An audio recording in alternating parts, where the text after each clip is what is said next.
नमस्कार। दूरदर्शन में आपका स्वागत है। मैं हूं आपका दोस्त सचिन भारती और आप देख रहे हैं कार्यक्रम विज्ञान जगत। आज हमारी चर्चा का विषय है कल के लिए पानी। सुबह 5 बजे की बात है। एक 65 साल का व्यक्ति एक 10 साल के बच्चे का हाथ पकड़े खेतों में घूम रहा था। कुछ देर बाद उस बच्चे ने बड़ी मासूमियत से पूछा, दादाजी क्या इस बार फसल अच्छी होगी? आंखों में निराशा लेकिन चेहरे पर झूठी मुस्कान लिए उस व्यक्ति ने कहा, जैसी भगवान की मर्जी। और यह कहकर वह अपने ख्यालों में खो गया, क्योंकि कुछ ख्याल उसे अभी भी दर्द दे रहे थे। कुछ साल पहले तक खेत लहलहा रहे थे, फसलों में पानी ही पानी था, लेकिन अब जमीन बंजर हो चुकी थी। पानी जो था ट्यूबवेल से काफी नीचे चला गया था। जो पानी पहले 20 फुट मिल जाता था, अब 200 फुट पे भी नहीं मिल रहा था। जी हाँ दोस्तों, ये सिर्फ एक कहानी नहीं बल्कि आज की हकीकत है, जो हमें सोचने पर मजबूर करती है कि क्या हम जल की महत्वता को समझते हैं। आज इसी मुद्दे पर चर्चा करने के लिए स्टूडियो में राब्ता कायम किया है डॉक्टर सुरेंद्र सिंह कुक्कल जी ने, जो कि Mahatma Gandhi Institute of Public Administration Chandigarh में लीड है। सर, स्टूडियो में स्वागत है। धन्यवाद सर, प्रोग्राम की शुरुआत से पहले मैं चाहूँगा कि आप अपने बारे में कुछ विस्तार से बताइए। सचिन जी, मैं सुरेंद्र सिंह कुक्कल हूँ और मैंने पंजाब कृषि विश्वविद्यालय लुधियाना में तकरीबन 32 साल प्रोफेसर के तौर पे काम किया है जी। वहाँ पे मेरा जो रिसर्च का काम वो ज़्यादातर धान और गेहूँ में पानी सिंचाई के पानी प्रबंधन पे ज़्यादा काम था जी। उसके बाद कुदरत ने मुझे फिर पानी की तरफ ही मोड़ा और पंजाब जल नियंत्रण अथॉरिटी बनाई गई। उसमें मैं मेंबर के तौर पे मैंने काम किया तकरीबन 5 साल और उस दौरान हमने पंजाब में जल नियंत्रण के लिए, चाहे वो खेती में हो चाहे वो इंडस्ट्री में हो, तो हमने कुछ पॉलिसीज़ बनाई हैं जो जिसका मुझे लगता है कि काफ़ी लाभ हुआ है पंजाब में जी। और अभी मैं पिछले तकरीबन 1 साल से महात्मा गांधी स्टेट इंस्टीट्यूट में सेंटर ऑफ एनवायरनमेंट और क्लाइमेट चेंज पे लीड की तौर पे काम कर रहा हूँ जी। तो अभी भी पानी पे हम पंजाब गवर्नमेंट के जो पंजाब सरकार के जो मुलाजिम हैं ग्रुप सी से लेके ए, उनके जो नॉलेज देते हैं, उनकी ट्रेनिंग कैपेसिटी बिल्डिंग करते हैं। जी, तो जी, आपको क्या लगता है कि इतना आपने जल संरक्षण के लिए कार्य किया है, तो क्या अभी भी हम पानी का महत्व समझ पाए हैं? बड़ा मुश्किल आपने सवाल पूछा है। मुझे नहीं लगता है कि हम समझ पाए हैं अभी भी, क्योंकि आप किसी भी चीज़ का महत्व तभी समझते हैं जबकि हमें उस चीज़ की किल्लत होती है जी। और किल्लत हमें इसलिए नहीं हुई है कि हमें जो साइंस ने बहुत सारी ऐसी तकनीक्स दी हैं। मैं कई बार सोचता हूँ कि अगर सेंट्रीफ्यूगल पंप ना आते और उसके बाद सबमर्सिबल पंप ना आते तो शायद पानी की जो कमी है वो इतनी ज़्यादा ना होती जो आज हमें है, क्योंकि हम कहीं ना कहीं किसी न तरीके से नीचे नीचे जाते हुए ज़मीन से पानी निकालते जा रहे हैं, जिसको हम भूजल कह रहे हैं, उसको खाली करते जा रहे हैं, क्योंकि साइंस ने हमें तकनीक्स दी हैं। तो शायद हमें इसलिए भी अभी महसूस नहीं होता और बहुत सारे लोगों के जहन में ये चीज़ होती है कि कुछ नहीं है, पानी कहाँ ख़त्म होता है, पानी तो बहुत है। ये हमें अपने माइंड से, ये अपने दिमाग से ये चीज़ निकालनी पड़ेगी और हमें इस चीज़ का एहसास करना पड़ेगा कि नहीं, पानी की किल्लत हो रही है और हमें आने वाले समय में ये किल्लत बहुत ज़्यादा बढ़ जाएगी, ताकि शायद हमें वापस उस जगह पे आना मुश्किल हो जाए। तो मुझे लगता है आज भी अगर हम समझ जाएं तो शायद हम अपना कल जो है वो पानी की तरफ हम सुरक्षित कर लेंगे। जी। पंजाब हरियाणा कहा जाता है कि नहरों के जो शहर हैं जहाँ पे जल की कभी किसी तरह की कोई कमी नहीं रही है, लेकिन आज हम भी इसी तरह के संकट से गुजर रहे हैं। तो क्या आपको लगता है कि जो भूजल है, जो पानी, वो कितनी तेज़ी से कम हो रहा है और वास्तविक कारण क्या है इस संकट के? पंजाब और हरियाणा बेशक पानी का जल भंडार रहा है, लेकिन ये देश का अन्न भंडार भी है। जी बिल्कुल। और इसको फूड बाउल कहा जाता है। हमारे देश की जो खाद्य सुरक्षा है उसके लिए पंजाब और हरियाणा को आज भी उस नज़र से देखा जाता है। लेकिन हमें इस चीज़ की फ़िक्र है कि अगर जिस हिसाब से हमारे पंजाब और हरियाणा जो है इसमें हमारा भूजल जो है वो नीचे जाता जा रहा है, क्योंकि ये एक कुदरत ने, भगवान ने हमें एक ऐसा खाता दिया हुआ है जिसमें पानी पड़ा हुआ है, संभाल के रखा है। और अगर कभी सोका भी पड़ता है इन राज्यों में तो हमें फ़िक्र नहीं होती है, क्योंकि हम नीचे से ज़मीन से पानी निकाल के अपनी फसलें जो है वो कर लेते हैं। इसीलिए देश को भी कोई चिंता नहीं होती है कि अगर सोका पड़ा है देश में तो पंजाब और हरियाणा जो है ये अन्न की पूर्ति करेंगे। जी बिल्कुल। लेकिन कब तक, सबसे बड़ा सवाल है कब तक, क्योंकि देखा जाए कि पंजाब में आज की डेट में हम अगर रिचार्ज ज़मीन में 100 यूनिट डाल रहे हैं तो 156 यूनिट निकाल रहे हैं पानी का, तो पानी तो नीचे जाएगा ही। जी।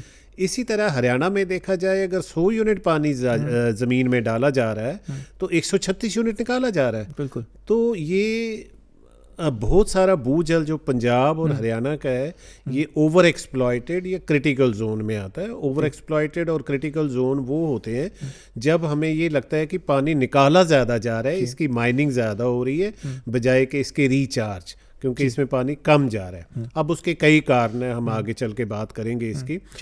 तो पंजाब में देखा जाए तो हर साल तकरीबन 60 से 70 सेंटीमीटर पानी जो है वो नीचे जा रहा है। यही स्थिति जो है वो तकरीबन हरियाणा की भी है, उसमें थोड़ा सा फ़र्क है, लेकिन वहाँ भी 45 से लेके 50 सेंटीमीटर जो है पानी हर साल नीचे जा रहा है। तो इस स्पीड पे जिस तरह पानी नीचे जाता जा रहा है तो एक समय जल्दी ऐसा समय आने वाला है कि शायद हम वो पानी इतनी नीचे से निकाल नहीं सकेंगे। बिल्कुल। और हमें अपने खेतों में सिंचाई करनी मुश्किल हो जाएगी, मैदान तो क्या कोई भी फसल पैदा करनी डिफ़िकल्ट हो जाएगी, बहुत मुश्किल होगी।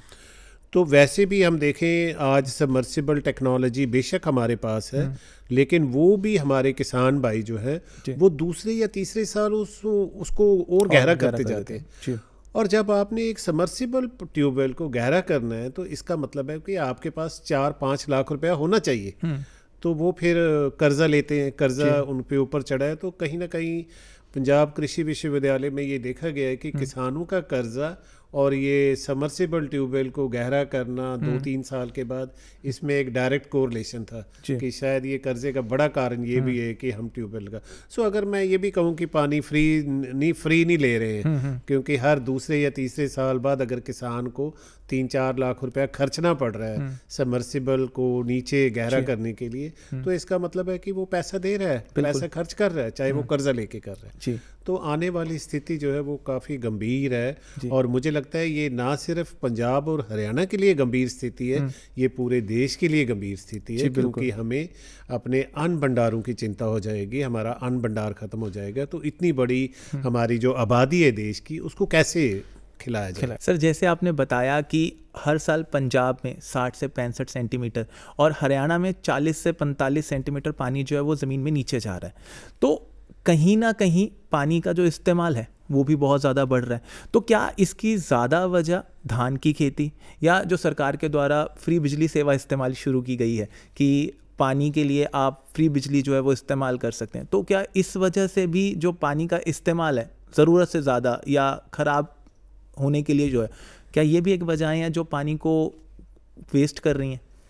बिल्कुल, दोनों चीज़ें हैं कि अगर सरकार ने फ्री बिजली दी है तो सरकार ने कहीं ना कहीं कोशिश की है कि किसान की मदद की जाए। जी बिल्कुल। उसका हाथ पकड़ा जाए, क्योंकि किसान जब खेती करता है तो उसका जो नज़रिया मुनाफा नहीं होता है जी। और इतना ज़्यादा मुनाफा उसको होता भी नहीं है जितनी वो मेहनत करता है। तो उस लिहाज से सरकार ने फ्री बिजली दी थी, लेकिन इसमें हमारा ये कसूर हो जाता है कि हम, आपने कहा कि दान में पानी ज़्यादा लगता है, मैं नहीं कहता हूँ लगता है, मैं कहूँगा लगाया जाता है जी, ज़्यादा लगाया जाता है। और मैं हमेशा अपने जब बात करता हूँ इस पे दान के पानी पे, तो मैं कहता हूँ कि जितना पानी हमारा किसान दान पे खर्च कर रहा है वही दान आधे पानी से भी पैदा किया जा सकता है अगर हम यूनिवर्सिटी, चाहे वो हरियाणा कृषि विश्वविद्यालय है चाहे पंजाब कृषि विश्वविद्यालय है, उनकी सिफारिशों के हिसाब से पानी का इस्तेमाल करें, सिंचाई उस हिसाब से करें जी। तो आधे पानी से भी हम जो दान वो पैदा कर सकते हैं जी। तो कहीं ना कहीं ये दोनों चीज़ें हैं कि जब फ्री पानी है तो हमें उसकी कदर नहीं है जी। तो हमारे ट्यूबवेल जो है वो चलते रहते हैं, चाहे खेत में पानी की ज़रूरत हो या ना हो, तो फिर वो हम कह रहे हैं कि दान की वजह से है। तो मैं समझता हूँ कि अगर आज हमारा किसान 200 सेंटीमीटर पानी लगा रहा है दान में, तो बड़ी आसानी से वो 100 सेंटीमीटर से भी अपने दान की जो फसल है वो पाल सकता है जी। तो हमें इस चीज़ पे किसान को जागरूक करना पड़ेगा कि पानी फ्री नहीं है उसके पास। बिल्कुल। सरकार भी पानी पे खर्चा कर रही है और किसान खुद भी खर्चा कर रहा है। कैसे उसके ट्यूबवेल जो है वो गहरा करना पड़ रहा है, तो कहीं ना कहीं उसको ये सोचना पड़ेगा कि ये फ्री नहीं है, इसको बड़े तरीके से इस्तेमाल करें और ये पानी कम होता जा रहा है दोनों तरीक़ों से, कुदरती भी और हमारे मिसयूज़ से भी, कि हम पानी की जो इस्तेमाल है वो ठीक तरह से नहीं कर रहे हैं, उसकी वजह से भी पानी की किल्लत हो रही है और कुछ कुदरती तौर पे भी पानी की किल्लत हो रही है, क्योंकि जैसे आप देख रहे हैं बरसात कम होती जा रही है। इस बार मानसून पिछली बार बहुत कम हुई थी, उसके बाद मानसून के बाद 3-4 महीने बारिश पड़ी ही नहीं, और जब पड़ी तो उस समय पे बारिश आई है जब हमें ज़रूरत नहीं थी, गेहूं पकने वाला था। तो अभी कल परसों IMD ने भी कहा है कि इस बार की जो मानसून है 2026 में वो भी नॉर्मल से कम होने की आशंका है। जी बिल्कुल। तो हमें ये चीज़ें ध्यान में रखनी चाहिए किसान भाइयों को कि अगर हम ये खेती लंबा चलाने चाहते हैं तो कम से कम हमें पानी की कदर करनी पड़ेगी, हमें यूनिवर्सिटी के हिसाब से पानी लगाना पड़ेगा। और ये मत सोचें कि पानी फ्री है तो चलता रहे, तो उसका कोई फ़ायदा नहीं है, उसका नुकसान ही है। पंजाब कृषि प्रधान क्षेत्र है, तो कृषि के बिना तो मुझे लगता है पंजाब का जो अस्तित्व है वो भी कहीं ना कहीं सवालों में आ जाएगा। बिल्कुल। तो ये समझना ज़रूरी है कृषि के लिए जल कितना महत्वपूर्ण है। तो अगर हम ये बात नहीं समझेंगे कि जल अगर हम वैसे ही चला के छोड़ रहे हैं तो कितना ख़राब करें, शायद आज की जनरेशन निकल जाए, लेकिन जो हमारी आने वाली पीढ़ी है वो कहीं ना कहीं काफ़ी ज़्यादा इस चीज़ को लेकर तकलीफ़ में रहेगी। बिल्कुल। और कृषि प्रधान पंजाब और हरियाणा को अगर कहा जाता है तो उसके 2 कारण मैं समझता हूँ। एक तो हमारे किसान बड़े मेहनती हैं। जी बिल्कुल। दूसरा ये है कि हमारे पास भूजल है और भूजल हमारे पास एक स्टोर है, हमारे पास एक जैसे बैंक का खाता है, जब चाहे हम निकाल लें, चाहे देश में सोखा पड़ता है, पंजाब हरियाणा में सोखा पड़ता है, हमें हमारे किसानों को कोई फ़र्क नहीं पड़ता है। लेकिन कल को जब ये भूजल ख़त्म हो गया तो हमारी खेती वो फिर कुदरत पे डिपेंड करेगी कि अगर बरसात ठीक ठाक आ गई तो आप फसल ले लेंगे, तो नहीं आई तो आपकी फसल नहीं ली जाएगी, जैसे देश के बाकी दूसरे राज्यों में होता है। तो एक MSP नीति के बारे में थोड़ा सा बताएं कि क्या ये भी फसल चक्र को प्रभावित करती है? MSP नीति, सरकार ने MSP सिर्फ धान और गेहूं पर ही नहीं, MSP बहुत सारी फसलों पे दी हुई है। लेकिन उसमें ये है कि जो ये फसल खरीदी जाती है सरकार द्वारा या सरकारी एजेंसी द्वारा, वो धान और गेहूं की जो फसलें ये खरीदी जाती हैं, बाकी फसलों को प्राइवेट प्लेयर जो है वो खरीदते हैं। तो कभी यही होता है कि हम मान लीजिए आ गया इस बार, अब हल्दी पे आज मैं कर रहा था कि बहुत सारे किसान हल्दी की तरफ जा रहे हैं। अब ये भी कहा जा रहा है कि ज़्यादा हल्दी आ गई तो उसका रेट नीचे आ जाएगा। यही चीज़ बासमती में होती है, जब ज़्यादा बासमती का एरिया आ जाता है तो उसका रेट नीचे आ जाता है। तो हमें सरकार को ये थोड़ा सा देखना पड़ेगा कि अगर हमने किसी भी फसल पे MSP दी हुई है तो कम से कम उस MSP से नीचे उसका रेट ना जाए, तो किसान को MSP वाला रेट जो है वो मिलना चाहिए। तो मैं समझता हूँ कि अगर MSP पंजाब और हरियाणा में धान और गेहूं पे दी गई है और उसके साथ साथ सरकारी एजेंसियां खरीद भी कर रही हैं, तो उसका मेन मंतव्य ये भी है कि हमें देश को अन्न जो है, अन्न सुरक्षा देश की पूरी करनी है। जी बिल्कुल। तो उस वजह से सरकार उसकी खरीदारी कर रही है। मान लीजिए कल को नहीं खरीदारी होती है तो फिर किसान क्या करेगा? जी बिल्कुल। तो कहीं ना कहीं किसान को भी चाहिए कि अगर किसी के पास 10 एकड़ ज़मीन है तो आप 5 एकड़ पे दान कर लें, बाकी 5 एकड़ पे किसी पे थोड़ी दालें लगा दी, तेल बीज लगा दिया। कम से कम मैं ये कहता हूँ कि हर किसान को चाहिए कि वो तेल बीज और दालें अपने घर की खाए, सब्जियाँ अपने घर की हों। तो अगर वो इतना भी कर लेता है तो ये अपने आप एक तरह की क्रॉप डाइवर्सिफिकेशन हो जाएगी। तो मैं नहीं समझता हूँ कि MSP जो है वो बहुत ज़्यादा इस पे कर रही है। दूसरी बात, सबसे बड़ी बात ये भी है, पंजाब हरियाणा इस वक्त बहुत ज़्यादा स्पेशलाइज कर रहे हैं कि हमारे जो ये खाद्य पदार्थ हैं, दान है, गेहूं है, मक्का है, तो हमारी मंडियां इसके लिए बनी हुई हैं।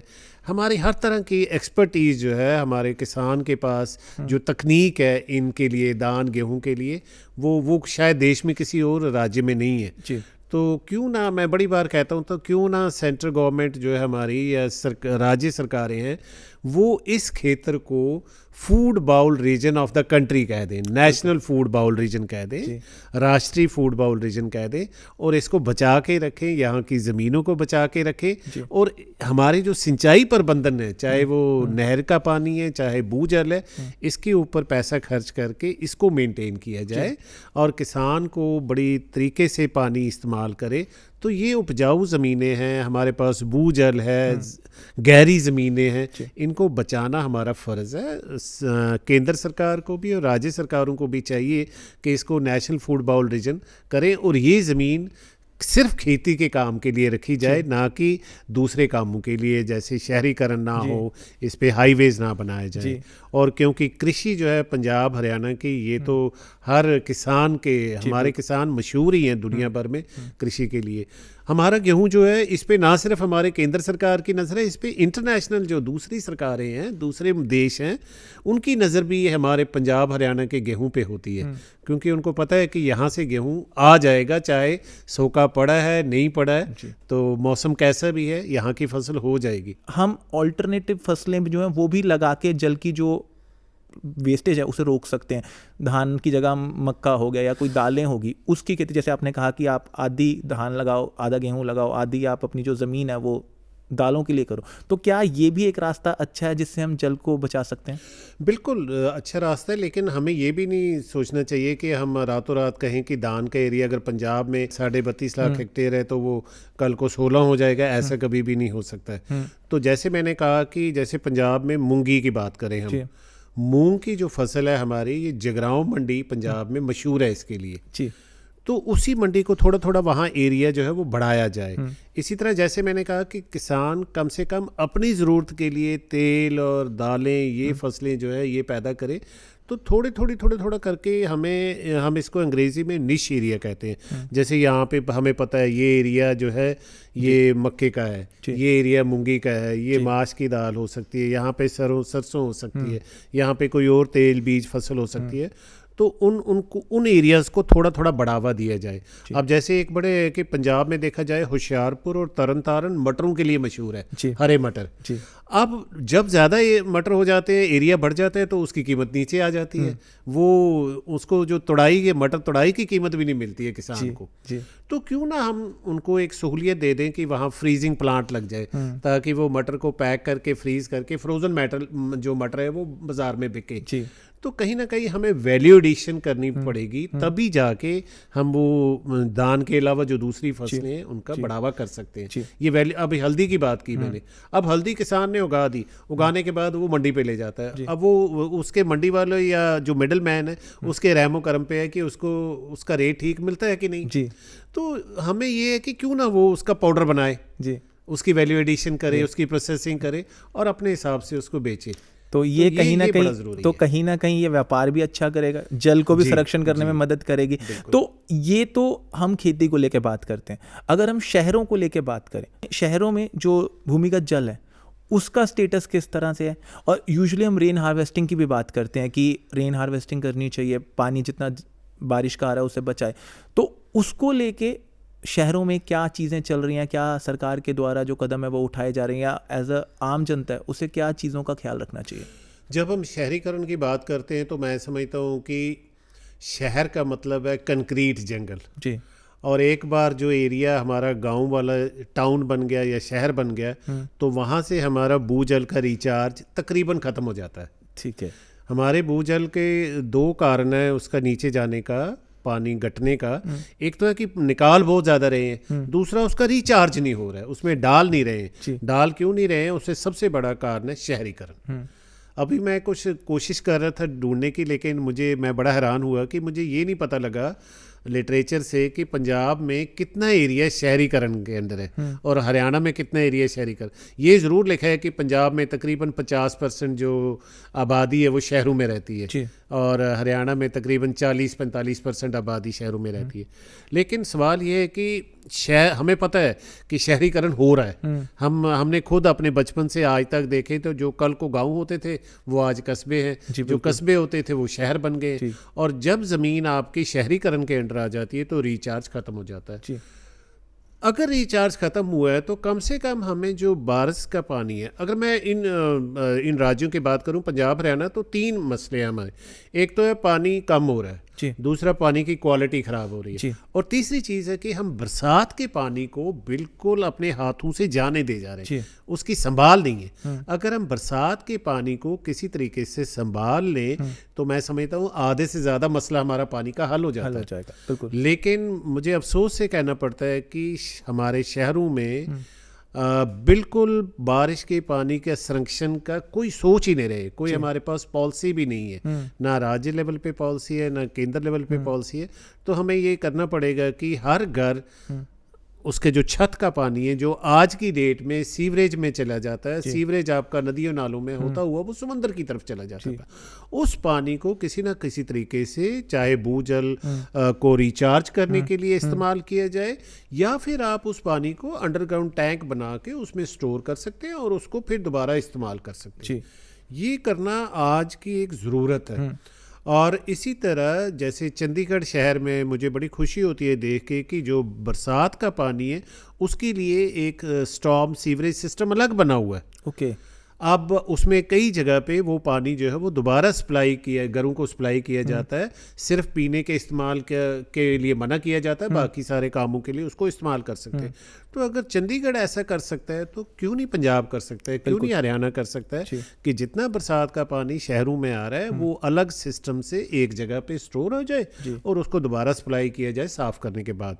इसी तरह हर घर में अगर पानी स्टोर हो जाता है तो वो पानी इतना ज़्यादा हो जाता है कि आप पीने के अलावा जितने बाकी काम हैं वो सारे उस पानी से कर सकते हैं। तो अगर ऐसा करें तो मुझे लग रहा है कि जो अभी सैलाब आए हैं, फ्लड्स आए हैं, पंजाब में आते हैं, क्योंकि पंजाब फ्लड प्रोन एरिया है ज़्यादा। अगर 25% एरिया पंजाब का फ्लड प्रोन है, देश की जो एवरेज है वो 15% है, तो वो उसमें भी कहीं ना कहीं शहर का जो पानी है वो सारा दरिया में होता है और दरिया का पानी फैला होता है, तभी सैलाब आता है। तो हमें ये देखना पड़ेगा कि शहर में जो बरसात का पानी आता है शहरी इलाकों में, वो ज़मीन में तो रिचार्ज होता नहीं है, तो क्यों ना उसको किसी तरीके से आर्टिफिशली उसको रिचार्ज करवाया जाए या फिर उसको स्टोर किया जाए और उसको दोबारा इस्तेमाल किया जाए। ये समय की ज़रूरत है इसमें। जी।